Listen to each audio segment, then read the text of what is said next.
भगवन्तम् शङ्कराचार्यम् केशवम् नारायणम् सूत्रभाष्यकृतौ वन्दे भगवन्तो पुनः पुनः ईश्वरो गुरुरात्मेति मूर्तिभेदविभागिने व्योमवद्व्याप्तदेहाय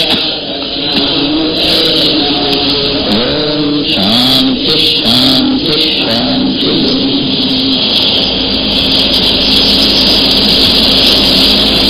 जागृत का लक्षण हो गया था, स्वप्न का लक्षण भी हो गया। कभी कभी जागृत अवस्था में भी स्वप्न का लक्षण घटता है। जहाँ लोग मनोराज्य करने लगते हैं तो वहाँ विषय तो नहीं है और मन में विषयाकार आकृति बन जाती है और बाहर से भूल जाता है और वो सत्ता करके मालूम होने लगता है। तो वहाँ भी विकल्प ही है। जागृत में भी तो स्वप्न जो है उस अवस्था में स्वप्न ही हो जाता, स्वप्न का लक्षण वहाँ पर आ जाता है।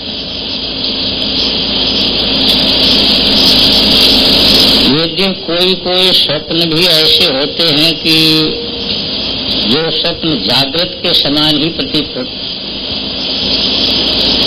उसका फल भी जागृत के समान प्रतीत होता है, तो उसको एक जो है वह दूसरे प्रकार का स्वप्न अवस्था में ही एक विलक्षण जो है वो स्थिति मानते हैं। उसका समय पर विचार किया जाएगा। अभी तो ये कह दिया था, सूत्र तो हो गया था, सौसुप्ति इसका अर्थ नहीं हुआ था ना, अविवेको माया सौसुप्त, अविवेक यही है कि अविवेक का नाम ही माया है, अविवेक का नाम माया है। इसी को लेकर के आप यहाँ भी देखेंगे एक जटिलता सब जगह जो है वो आ जाती है। जैसे अध्यास का स्वरूप किया भाष्यकार भगवान ने, अतस्मिन् तद्बुद्धि अध्यास, और अध्यास का पर्यायवाची तम दिया, माया दिया, ये सब जो है अध्यास का पर्यायवाची दे दिया। कहीं कहीं देखने से ऐसा मालूम होता है कि अविद्या जो है, अज्ञान जो है वह कारण है और अध्यास उसका कार्य है। यहाँ भी माया का स्वरूप क्या क्या दे दिया, अविवेक। अविवेक यही माया है। स्वरूप का विवेक नहीं रहना, जगत का भी विवेक नहीं रहना, ये विवेक का अभाव, ये माया है। और इसी को सुषुप्ति का, यहाँ सर्वथा विवेक का भाव है। जगत का भी कोई विवेक नहीं है, ज्ञान नहीं है, और स्वरूप का भी ज्ञान नहीं है। इसी को कहते देखिए, स्वसुख स्वरूप का अविवेक ही माया है।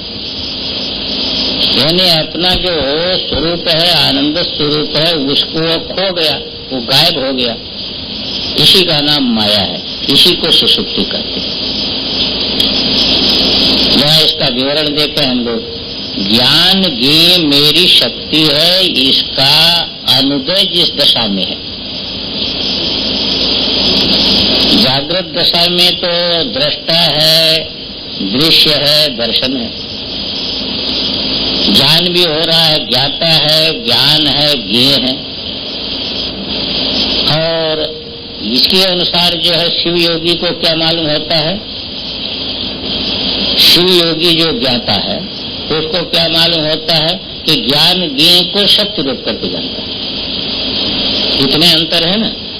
जो पशु प्रमाता होगा वो ज्ञान ज्ञेय को अपनी शक्ति नहीं मानेगा, अपनी शक्ति करके नहीं जान सकता है।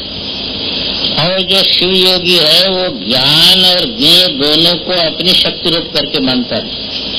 तो ज्ञान ज्ञेय मेरी शक्ति है, इसका अनुदय जिस दशा में, सुषुप्ति में इसका उदय नहीं है, तो अनुदय जिस दशा में है वह सुषुप्ति है।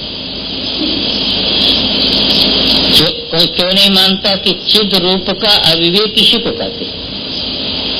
इसी का नाम है अपने चैतन्य स्वरूप का अविवेक। क्योंकि वह यही है, यह विमर्श नहीं होता। वहां पर किसी भी प्रकार का निश्चयात्मक विमर्श नहीं होगा। विमर्श माने ज्ञान, परामर्श। जैसे क्या है, जागृत में आप देखेंगे कि जागृत में जो संकल्प उद्भूत हुआ उसका झट परामर्श हो जाता है कि नहीं? आप चाहे चाहे ना चाहे इससे कोई मतलब नहीं, उसका ज्ञान हो जाता है ना। एक छोटा सा संकल्प मन में हुआ तो मन में होते उसका ज्ञान हो जाता है। यही चैतन्य की अपनी विशेषता है, यही उसकी प्रकाश रूपता है। वो भाव को भी प्रकाशित कर देता है और अभाव को भी प्रकाशित कर देता है। तो ये जो उसकी जो है विलक्षणता है, परामर्श शक्ति जो है, ये परामर्श शक्ति जो विमर्श है, ये सुषुप्ति में नहीं रहेगा। सुषुप्ति में इसका भी भान, यद्यपि वो अभाव का भी प्रकाशक है, और जागृत होने के बाद जो है वह हम उसका परामर्श करते हैं कि कुछ नहीं जाने, पर उस समय इसका भी बोध नहीं होता है। आवरण वृत्ति होने से इसका भी बोध नहीं होता है। यद्यपि अंदर सब चीज है पर उसका बोध नहीं होगा। जैसे देखिए कि जैसे सामने चित्र हो और अंधकार कर दो, आवरण कर दो, तो आवरण कर देने से वह है पर उसका बोध नहीं होता है। इसी प्रकार वहां पर एक आवरण वृत्ति है जिसके कारण बोध नहीं होता। तो पर्दे का भी बोध नहीं होता, चित्र का भी बोध नहीं होता है। ज्ञान और ज्ञेय जिसकी शक्ति है वही सोया है। देखो, ज्ञान और ज्ञेय जिस चेतन की शक्ति है वह इस समय सोया हुआ है। तो वो सोया हुआ है, वो कैसा सोया है? तो सकल आवृत जाल का पोषक होने से इसी को माया कहते हैं। ये उसका सोना जो है यही माया है। संपूर्ण जो आवृत जाल जो है उसका पोषक है। यानी जो ऐसा है कि देखिए पर्दा होता, पर्दे पर पहले अंधकार कर देते, अंधकार करके फिर विशिष्ट प्रकाश फेंकते हैं, तब चित्र दिखता है। वो अंधकार उसका पोषक होता है। अंधकार जो है वह चित्रों का जो है, जो चित्र दिख रहे उसका पोषक है। यदि अंधकार न हो तो वो फिर वो नहीं दिखाई दे सकते। तो वो जो अंधकार है यही है उसका पोषक है, संपूर्ण चित्र जाल का पोषक बनता है। इसी को यहाँ पर आवरण शक्ति, जैसे मांडूक्य में बताया, आवरण शक्ति और विक्षेप शक्ति। तो आवरण शक्ति स्वरूप को आवृत कर देती है। आवृत होने के बाद तब उस पर विक्षेप प्रकट होता है, विभिन्न प्रकार का भेद प्रकट होता है। ये आवरण जो है ये पोषक है, ये अविवेक रूप है, और इसी का नाम है माया। इसी को माया कहते हैं। अर्थ और स्मृति स्वात्मस्थ होने पर भी इसका भान न हो, ये इसी को सुषुप्तता कहते हैं। और जरा ध्यान दीजिए, इसको आगम प्रक्रिया के अनुसार समझने का प्रयास करें। वेदांत में भी वही, अर्थ भी चेतन रूप है, अर्थ भी ये चेतन रूप ही है ना। और जो अर्थ स्मृति जो उसका जो है मन में वृत्ति है, वह वृत्ति भी चेतनाश्रित है और अर्थ भी चेतनाश्रित है। दोनों चेतनाश्रित ही, दोनों जो है वह स्वरूप में दोनों को सत्ता एक ही जगह मिल रही है, दो जगह सत्ता नहीं मिल रही। इसी बात को यहाँ पर कहते हैं कि देखो, अर्थ और स्मृति स्वात्मस्थ होने पर भी इसका भान न हो, इसी का नाम सुषुप्तता है। पर उस समय सुषुप्ति में देखो भान नहीं हो रहा है, स्वात्मस्थ, पर उसका भान नहीं हो रहा है। उस दशा में साक्षी आत्मा तो रहता ही है, वह भी न रहे तो जागने पर सुख स्वाप और कुछ भी न जानने का स्मरण ही किसको हो। एक विलक्षणता है कि वहां पर देखो कुछ भी भान नहीं हो रहा है, फिर भी भान होता है, क्योंकि आप उस समय भी हैं, आपका भान नहीं हो रहा है। आपका भान होना एक चीज, जगत का भी भान होना एक चीज, पर आपका न होना एक चीज, उसमें अंतर। कभी कभी भी सो करके जब आप उठते हैं तो ये तो कहते हैं कुछ भी ज्ञान नहीं हुआ, कोई भी पदार्थ उस समय नहीं। उस समय देखो धनिक धनिक अपने को नहीं जानता है, गरीब अपने को गरीब नहीं जानता है, राजा अपने को राजा नहीं जानता है, रंक अपने को रंक नहीं जानता है, बीमार अपने को बीमार नहीं जानता है और स्वस्थ अपने को स्वस्थ नहीं जानता है। तो जानता तो नहीं है, पर जानने वाला है कि नहीं, ये एक प्रश्न है। वहां पर जानने वाला जो जानता था वो है कि नहीं, वो जानता नहीं, ये बात तो ठीक है। तो जब हम सो करके उठते हैं तो उठने के बाद एक स्मृति होती है, जैसा वहां पर है वैसी स्मृति होती है कि उस समय कुछ भी भान नहीं था। अरे कोई भी जो है वह कोई भी पदार्थ जो है वह न दिखाई दिया, न कोई भान रहा। पर कभी ये नहीं शंका होती आपको कि मैं था कि नहीं था, ऐसी शंका किसी को नहीं। सुषुप्ति में कुछ नहीं था ये बात तो ठीक है, पर आप थे कि नहीं थे, अपने विषय में कभी भी शंका नहीं होती। और यदि आप न होते तो उस समय की स्थिति को स्मृति कैसे करते कि कुछ भी भान नहीं हुआ, बड़े सुख से सोया। तो कुछ भी भान न होने की स्मृति होती है, इसका मतलब आप थे और उस समय आपका जो स्वरूप था वस्तुतः आपका स्वरूप वही है, वास्तविक स्वरूप जो अभाव का भी साक्षी है, अभाव को भी जो प्रकाशित कर रहा है। इसी बात को लेकर के यहाँ कह रहे हैं कि उस दशा में साक्षी आत्मा तो रहता ही है, वह भी न रहे तो जागने पर सुख स्वाप और कुछ भी न जानने का स्मरण ही किसको हो।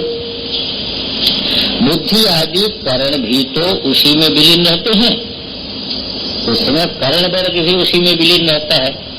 इन तीनों अवस्थाओं में ज्ञानी अवस्था वाले को ही देखता है, अतएव उसके स्वरूप का आवरण नहीं होता है।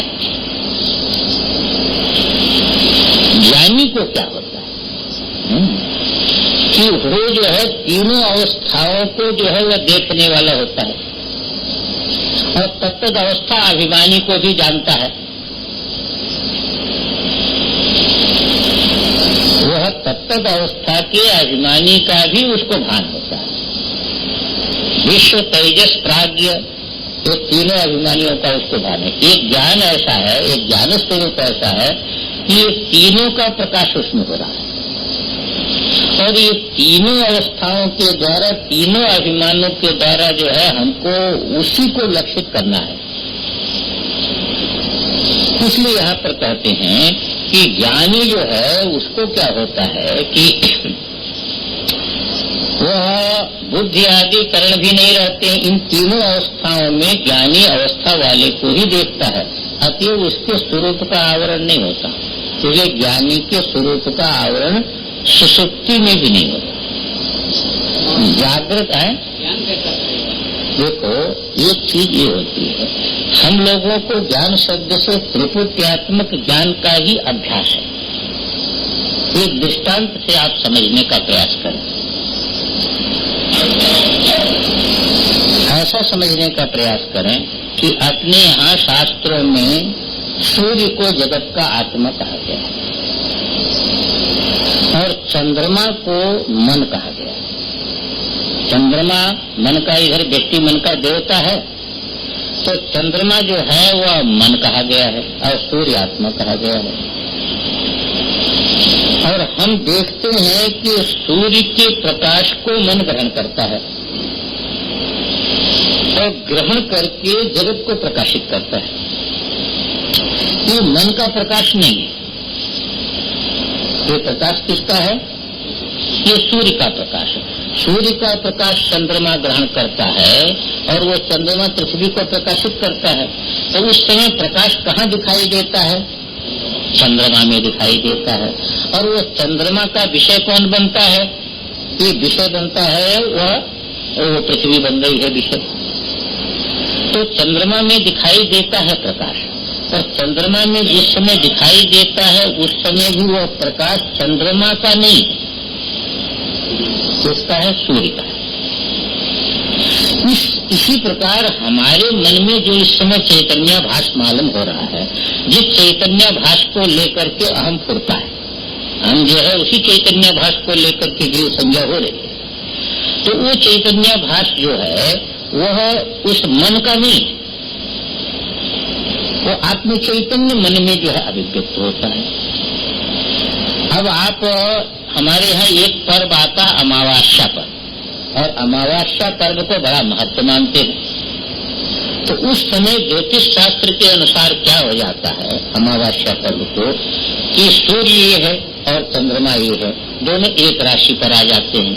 तो दोनों एक राशि पर जब आ जाते हैं तब क्या होता है कि सूर्य का जो प्रकाश चंद्रमा पर ग्रहित करता है, उस प्रकाश का मुख सूर्य के तरफ हो जाता है। ऐसे रहेगा ना, ये सूर्य रहेगा, ये चंद्रमा रहेगा, एक राशि पर होगा, और ये रहेगी पृथ्वी। इसलिए पृथ्वी से चंद्रमा उस दिन दिखाई नहीं देगा अमावस्या को, लेकिन सूर्य का प्रकाश चंद्रमा पर पड़ेगा, और वह प्रतिफलित होकर के किधर जाएगा, सूर्य की तरफ जाएगा। दूसरे दिनों में वह प्रतिफलित होकर के पृथ्वी की तरफ जाता है, और अमावस्या को वह प्रतिफलित होकर के सूर्य की तरफ जाता है। तो जिस समय सूर्य की तरफ जाता है तो क्या वो चंद्रमा पर जो प्रतिफलित जो वहां से प्रकाश है उसके द्वारा सूर्य प्रकाशित होगा? उसके द्वारा सूर्य नहीं प्रकाशित होगा, क्योंकि वो प्रकाश तो सूर्य का ही है, सूर्य स्वयं प्रकाश रूप है। उस चंद्रमा के उस प्रकाश के द्वारा सूर्य नहीं प्रकाशित होगा। पर होगा क्या कि वो प्रकाश और सूर्य प्रकाश एकीभूत हो जाएंगे, वो प्रकाश और सूर्य प्रकाश एकीभूत हो जाएंगे, और एकीभूत होने के बाद यहाँ पर जो साक्षात्कार होगा, क्योंकि चेतन प्रकाश है ना, तो यहाँ पर जो अनुभूति होगी वो कैसी अनुभूति होगी? वो विषयात्मक अनुभूति नहीं होगी। उस समय चंद्रमा का जो सीमित प्रकाश का अहंकार था वो टूट जाएगा, और टूट करके वो सूर्य प्रकाश रूप बन जाएगा। तो उस समय की जो अनुभूति है, उस समय का जो ज्ञान है, उसको हम कहते निर्विषय ज्ञान कहते हैं। निर्विषय ज्ञान इसलिए कहते हैं कि वो चंद्रमा के प्रकाश का विषय नहीं बनेगा सूर्य, और चंद्रमा का जो विशिष्ट है प्रकाश वह लीन हो गया, वो सूर्य प्रकाश में एकीभूत हो गया, और वस्तुतः वह सूर्य का ही प्रकाश था, चंद्रमा का प्रकाश नहीं था। तो उस समय की जो अनुभूति होती है वह अनुभूति निर्विषय अनुभूति होती है, और वही अनुभूति जो है बाधित करती। फिर जब जो है वह चंद्रमा पृथ्वी के अभिमुख होगा तो भी उस अनुभूति को काट नहीं सकता। ठीक यही स्थिति होती है कि हम लोगों का मन आत्मा से प्रकाश लेकर के जगत को प्रकाशित करता है, और जब हमारा मन परिवर्तित हो जाता है समाधि दशा में, और क्या होता है कि जगत के तरफ से होकर के अंतर्मुख हो जाता है। यही जो है जीवन में अमा पर्व है, अमावस्या का पर्व है। तो वो पर्व में क्या होता है, ये समाधि दशा अमा पर्व है। उस समय वो मन से आत्मा प्रकाशित नहीं होगा, पर मन में प्रतिफलित जो चैतन्याभास है वह मूल चैतन्य से एकीभूत हो जाएगा, और एकीभूत अनुभूति होगी वहां पर।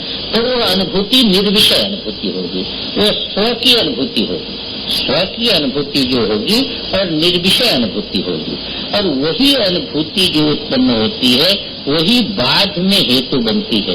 वह अनुभूति जब तक न हो तब तक जगत का बाध बुद्धि से व्यक्ति भले ही कहता रहे, पर जगत का बाध नहीं हो सकता, क्योंकि सीमित अहंता का जब तक बाध नहीं होता है तब तक जो है जगत का बाध नहीं रहेगा, तब तक दृष्टा दर्शन दृश्य भाव का बाध नहीं होगा। तो हमेशा ये समझ के रखना चाहिए। मैं इस बात को कई बार कहता हूँ, और कई बार इसलिए कहता हूँ कि ये बात आप लोगों को लक्षित हो जाए जिस समय हम कहते हैं परमात्मा सच्चिदानंद है, उस समय सच्चिद आनंद 3 शब्द तो हम सुन लेते हैं, पर आप ऐसा मत सोचिए कि आप समझ लिए।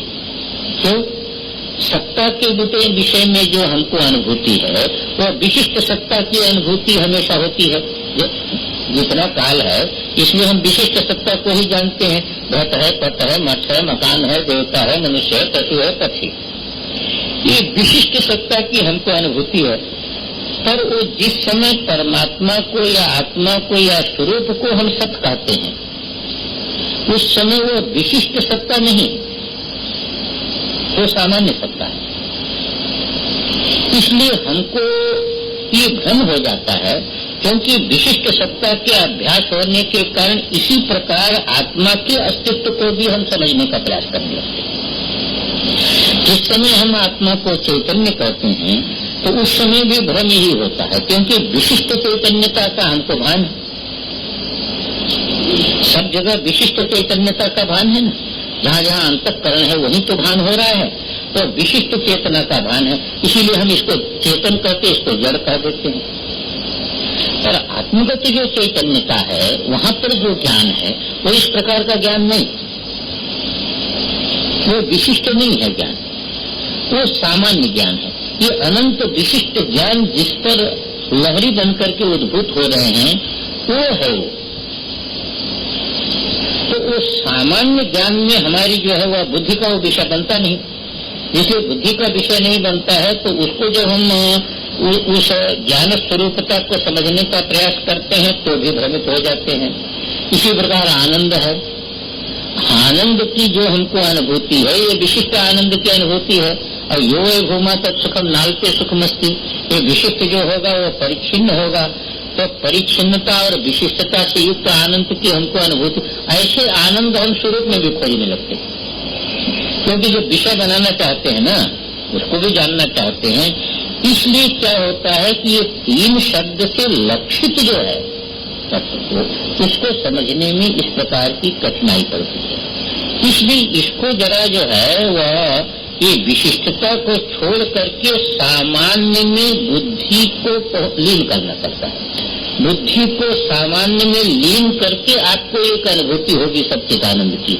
वो अनुभूति निर्विषय अनुभूति होगी, वो विशिष्ट नहीं हो सकती है, इसलिए निर्विषय अनुभूति होगी। इसीलिए समाधि इत्यादि के विषय में विशेष जोर देने का तात्पर्य यही है। अंतर्मुक्ता के लिए तात्पर्य जो है यही है। हालांकि संभव उपाय में यह व्यवस्था नहीं है। जैसे कारिका में कहा कि सत्यानुबोधेन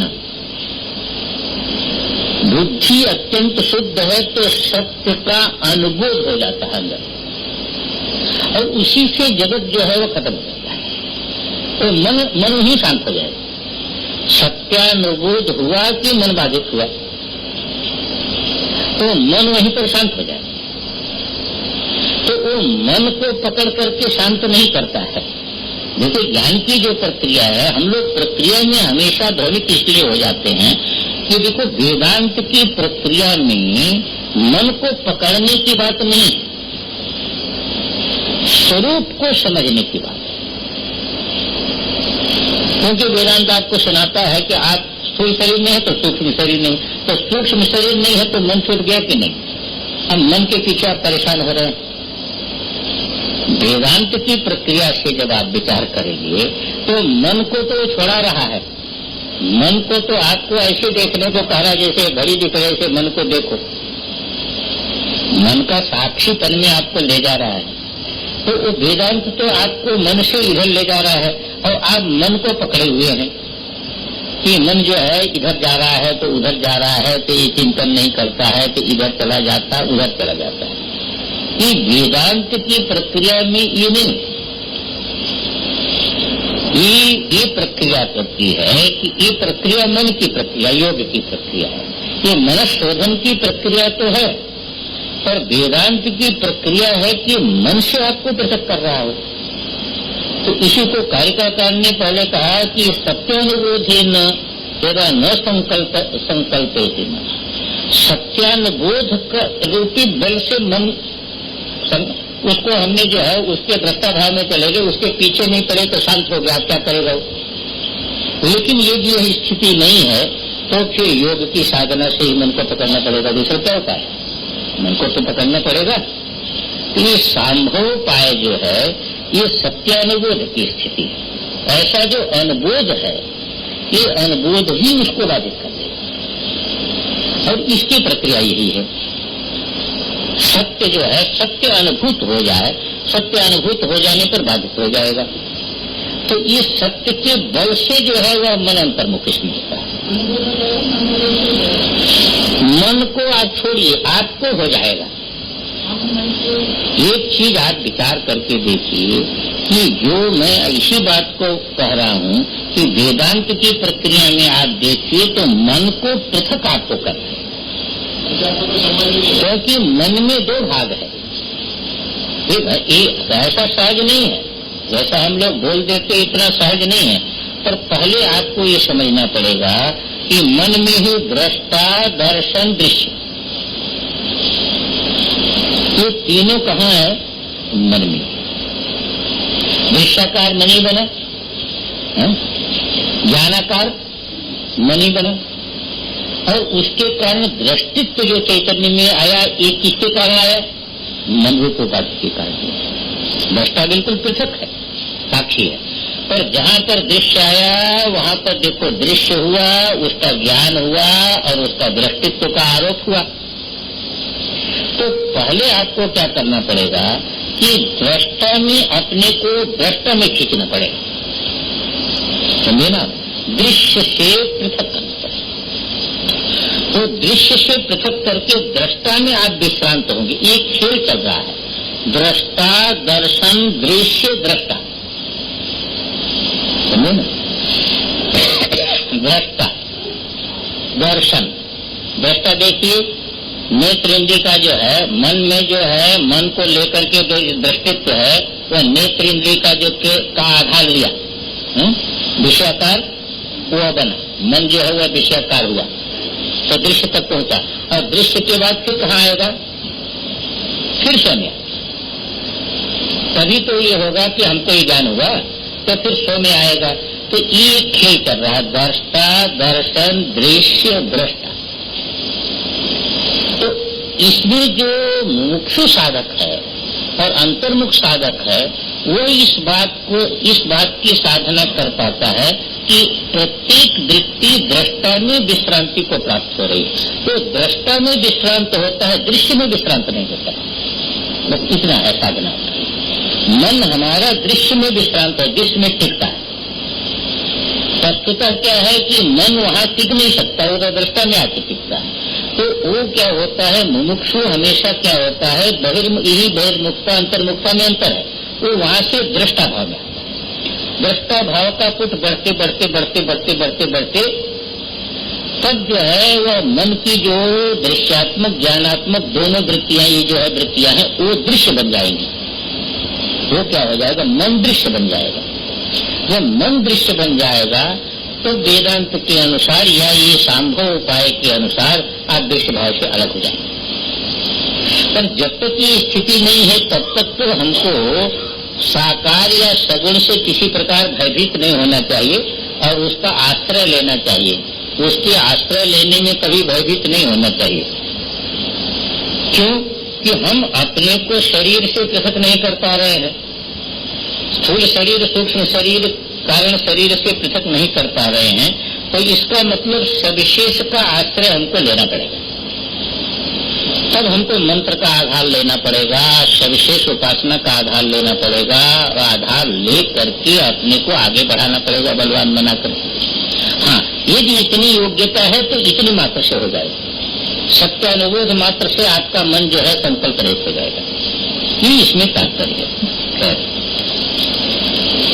तो इसी को कहते हैं कि इन तीनों अवस्थाओं में ज्ञानी अवस्था वाले को ही देखता है, अतः उसके स्वरूप का आवरण नहीं होता। पशु जीव के लिए स्वरूपा व भाषण न होने से ये अवस्थाएं बंधक हो जाती हैं। इन अवस्थाओं में पराधीन हो गया वो। जैसे एक उदाहरण देते हैं किसी से पूछा गया कि भाई तुम्हारे पास कितने पैसे हैं, तो वो कहता है कि भाई हमने गिने नहीं। गिने नहीं यानी कितने पैसे हैं इसका हमको भान नहीं है। ऐसे सुषुप्ति में अपने किसी ऐश्वर्य का भान नहीं है। जागृत स्वप्न में तो कुछ सीमित ऐश्वर्य का इसको पशु को भी भान होता है, पर सुषुप्ति में किसी का भान नहीं है। यद्यपि ये समझिए कि वेदांत के अनुसार, इसके भी अनुसार सुषुप्ति में ऐसे जगह पहुंचता है जहां इसका मूल ऐश्वर्य है, पर भान न होने से न व्यक्ति ऐश्वर्य का भान हो पाता है, न उस ऐश्वर्य का भान हो पाता है, तो भान नहीं है। यानी इसी प्रकार सुषुप्ति में अपना स्वरूप तो है पर ज्ञात नहीं है, और स्वरूप तो है, सारा ऐश्वर्य भी वहां पर है, पर उसको खोजा नहीं, उसको पहचाना नहीं, उसको जाना नहीं। और सुषुप्ति में खोजने, पहचानने, जानने का कोई उपाय नहीं है, और पहले से उसको पहचाना, खोजा, जाना नहीं है, इसलिए जो है वह खोजा नहीं। ज्ञान शक्ति जागृत अंतर नव उदीयमान विकल्पात्मक स्वप्न और स्वस्वरूप का अविवेक सुषुप्ति है। ये तीनों का एक जगह संग्रह कर दिया। इस समय इंद्रियों के माध्यम से जागृत अवस्था में ज्ञान शक्ति खेल रही है, सारे के सारे विश्व के रूप में खेल रही है, और अंतर्मुख होकर के जो है विकल्पात्मक वृत्ति जो है ये स्वप्न के रूप में खेलती है। वहाँ कोई पदार्थ बाहर की कोई जरूरत नहीं है, और स्वरूप का अविवेक सुषुप्ति है। वहाँ किसी प्रकार का विवेक ही नहीं है। स्वस्वरूप का जो अविवेक तो है ही, विवेचना भाव भी है। स्वस्वरूप का अविवेक भी है, पर आप विवेचन भी नहीं कर सकते हैं, क्योंकि विवेचन शक्ति जो है, बुद्धि है, वो भी उसमें लीन है, तो विवेचना भाव भी है। यानी विषम दर्शना भाव सुषुप्ति है। उस समय विषम दर्शन का अभाव है। दृष्टा, दर्शन, दृश्य, ये त्रिपुटी का है उस समय अभाव है। यही अणु आत्मा की दूसरी शक्ति अविवेचना रूपा है। ये अणु आत्मा की जैसे स्वातंत्र हानिर्बोधस्य स्वातंत्र से अत्यबोधता। देखिए इसमें क्या हो जाता है, जो ये आत्मा स्वतंत्र है, इसमें स्वातंत्र चैतन्य शक्ति है, ये जड़ के समान नहीं है, पर वो स्वातंत्र की हानि हो गई। बोध स्वरूप जो आत्मा है उसमें स्वातंत्र की हानि, और इधर तो हानि हो गई। क्यों? कि स्वातंत्र से अबोधता, उस स्वतंत्रता का बोध नहीं हो रहा, बोध का स्वातंत्र भी नहीं भान हो रहा है, और स्वातंत्र का बोध नहीं हो रहा है। जैसे गोस्वामी जी कहते हैं, बधो कीर मरकट की नहीं। तो कीर क्या करता है कि एक ऐसे चरखी बनाते हैं, तो चरखी बनाते हैं। गोस्वामी जी को आगम का बहुत भारी अध्ययन है। तो कहते हैं कि ईश्वर अंश जीव अविनाशी। और इसके पहले कह दिया उन्होंने, सुनो तात यह अकथ कहानी। ये बिना वेदांत और आगम के अध्ययन बिना नहीं कर सकता। वो कहते एक कहानी कहते, कहो का अकथ है, कहीं नहीं जा सकती। जो कहीं नहीं जा सकती तो तुम कहते क्या हो? तो कहते समझत बने में जाए बखानी। ये वेदांत का हो गया ना, कि ज्ञान की कहानी जो है लक्ष्य का लक्षित करती है, पर बात से नहीं बन सकता वो, इसलिए कभी नहीं जा सकती, पर लक्षित की जा सकती है। आप कहते ईश्वर अंश जीव। अब विचार करके आप देखिए, हमने तो शब्द कह दिया ईश्वर अंश जीव, आपने क्या समझा? सबसे बड़ी कठिनाई तो यही है ना, आपने ईश्वर का टुकड़ा यदि समझा तो फिर टुकड़ा होते होते ईश्वर खत्म हो जाएगा। समझाना तो ईश्वर अंश कह करके, पर वो समझाया जा सकता है, वो शब्द का अर्थ नहीं बनेगा। क्योंकि अंश माने टुकड़ा। अब ईश्वर का टुकड़ा हो जीव तो टुकड़ा होते होते ईश्वर खत्म हो जाएगा। इसलिए जो ईश्वर का लक्षण है वही जीव का लक्षण कर देते हैं। चेतन अमल सहज सुख राशि। अब इधर चेतन अमल सहज सुख राशि भी कह दिया और ईश्वर अंश भी कह दिया। इसका मतलब ये हुआ गया कि औपाधिक जो है वह अंशता है, वास्तविक अंशता बन नहीं सकती। जैसे आकाश का धर्म वही रहेगा जो है वह जो घड़े में हो चाहे कहीं, ऐसे चेतन अमल सहज सुख। यहाँ तो तब तो वेदांत साफ किया उन्होंने। अब देखिए आगम को कैसा कर, सो माया बस भयो गोसाई, ये आगम के शब्द। आगम में क्या मानते हैं कि यहाँ पर कहते सो गोसाई, वो गोस्वामी है, वो ईश्वर है, वह है वो जीव जो ईश्वर जीव है, ईश्वर से जीव है, वो स्वामी है, वह ईश्वर ही है, वह समर्थ है।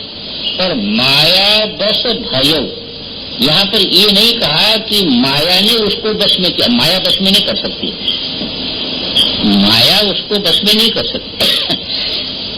वो माया बस भयो, इसको आगम के लोग ले लेते हैं स्वातंत्र शक्ति से माया के बस में, ये इसकी स्वतंत्रता है। और बधो कीर मरकट की नहीं, यह मुझे इतने कहना था कि कीर देखिए ऐसे चरखा बनाते हैं, कीर यहाँ पकड़ लेता है, चरखा उलट जाता है, तो उलट जाता है तो उस समय वह उड़ने की शक्ति कीर में है कि नहीं है? उड़ने में स्वतंत्र है कि नहीं? तो कीर को पंख है और उड़ने में स्वतंत्र है, और उस स्वतंत्रता का ज्ञान उसको नहीं हो रहा। वो स्वतंत्र क्योंकि उसको पंख है और आकाश है, तो उसको उड़ने से कौन रोक सकता है?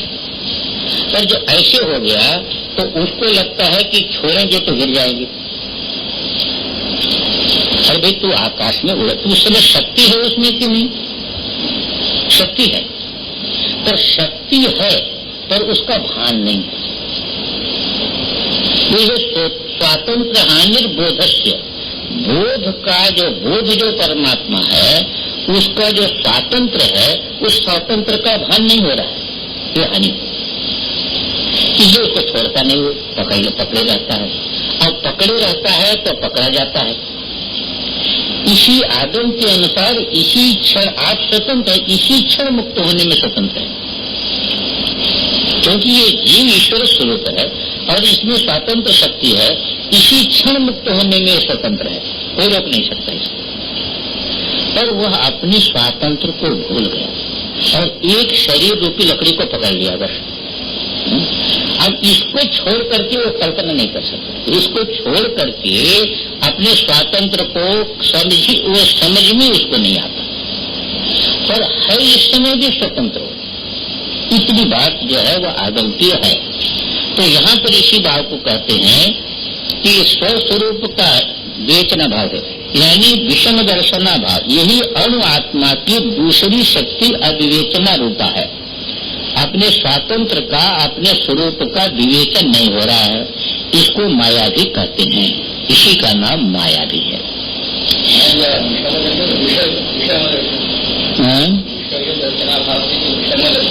तो दोनों का अर्थ एक ही है, कोई अर्थ में अंतर नहीं होगा। एक विषय दर्शना भाव माने तो ये भी अर्थ लग जाएगा, और विषय दर्शन भेद दर्शन है तो विषम दर्शना भाव माने भेद दर्शन का, माने जागृत ये स्वप्न और जागृत का भी भान नहीं है, तो ये विषम दर्शन। विषम दर्शन स्वप्न और जागृत में होता है, इसी को विषय दर्शन आप कह दीजिए, तो दोनों के अर्थ में कोई अंतर नहीं होगा। इन तीनों को चित्त स्वरूप का ज्ञाता अपना वैभव समझता है। अब जो चैतन्य स्वरूप का ज्ञाता है ना, वो इन तीनों को, जागृत को, स्वप्न को, सुषुप्ति को अपना वैभव रूप मानता है।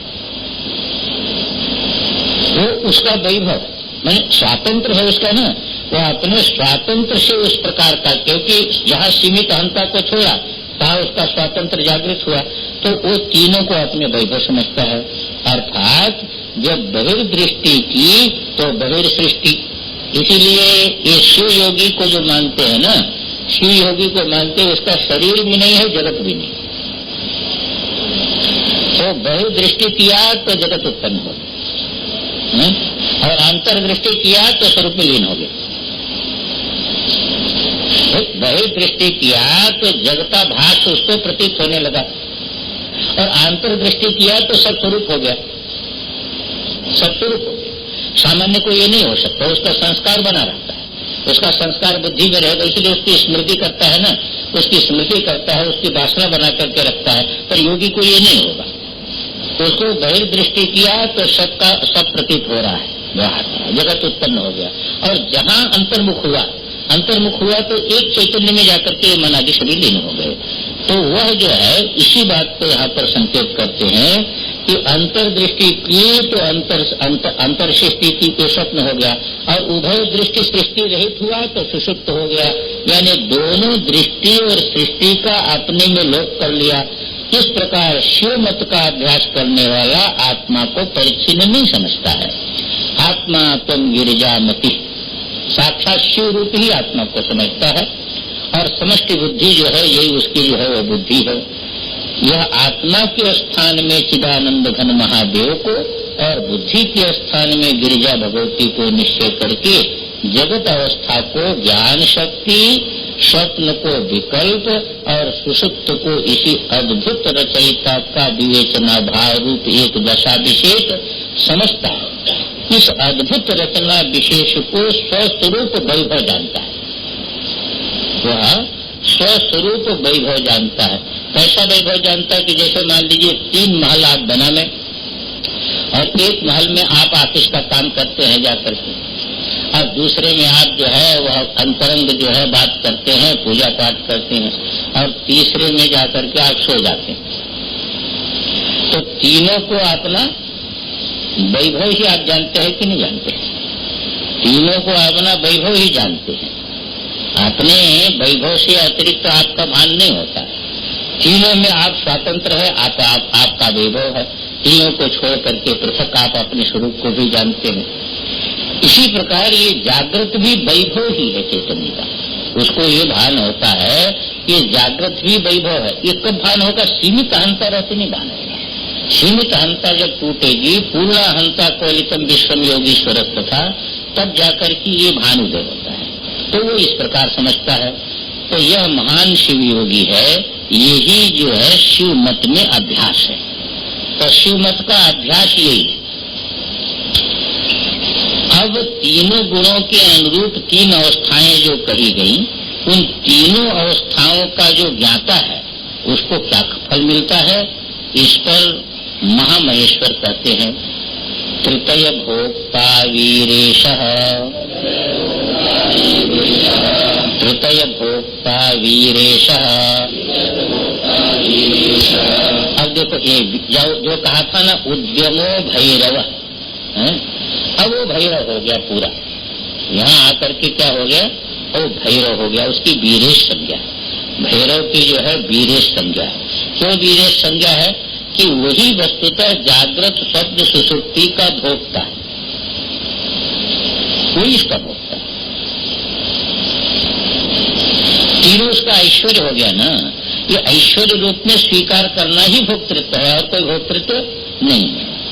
और इसी को कारिका से जब आप मिलाएंगे तो वो भोग, कारिका काल ने भोग एक कर दिया और भोक्ता एक कर दिया। तीनों अवस्थाओं में भोग अलग अलग पहले कहा ना, और फिर वो जो है 3 भोग कह दिया और 3 ये कह दिया, विश्व तेजस प्राज। और फिर अंत में कहते हैं एक ही भोग हो गया, एक ही भोक्ता हो गया। क्योंकि एक ही 3 अवस्थाओं में 3 प्रकार का भोक्ता बना है, 3 प्रकार का भोग बना है। तो अब भोक्ता भोग यही है जो है वह क्रीड़ा। तो सब जानो न लिप्यते, इस प्रकार के रहस्य को जो जानता है वह जो है उससे लिपायमान नहीं होता। ये वहां पर बताया। यहाँ बताया कि तीनों वैभव, तृतीय भोक्ता जो है, ये तीनों अवस्थाओं को जो अपनी शक्ति मानता है, अपना वैभव मानता है, उसी को कहते भैरव, उसका नाम है वीरेश। वह वीरेश संज्ञा